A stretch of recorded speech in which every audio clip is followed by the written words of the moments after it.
A new effort by the feds to crack down on domestic violence abusers. The U.S. Attorney's Office is targeting those convicted of domestic violence and have a gun. Tracy Carl is here with us now. It's a story you'll only see on 5. Tracy, the numbers are shocking. Yeah, Danita and Rob, the CDC says that more than half of women homicide victims were killed by an intimate partner.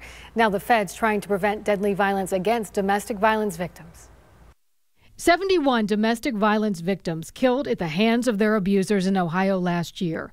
Now here in northern Ohio, the feds have set their sights on those convicted of domestic violence and who are armed with a gun. We know in domestic violence situations, if a gun is present, the victim is 5 times more likely to be killed. That's why Assistant Special Agent in charge of the Bureau of Alcohol, Tobacco, and Firearms, Kyle Walton, told me they are focusing on weapons violators. The crackdown coming from U.S. Attorney Justin Herdman. These are firearms that are far more likely to be used in a crime of violence, either against the victim of domestic violence or against law enforcement. The new initiative is part of Project Safe Neighborhoods. Well, certainly the ability to prosecute for somebody who has a firearm while they are under an active protective order provides a tool in the toolbox we just didn't have before. The difference here is we have the opportunity to stop a violent crime before it happens. In just a few months' time, they've already had a dozen cases, and Herdman is focused on continuing that trend. There's no question in my mind that this will save lives. 1 in 4 women and 1 in 3 men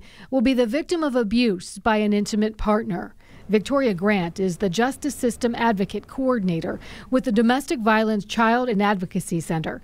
She knows firsthand that this initiative is working. In the city of Euclid, where there was a prior conviction of domestic violence and the defendant went to purchase a firearm and it was flagged by ATF, and now the U.S. Attorney's Office is prosecuting at a federal level.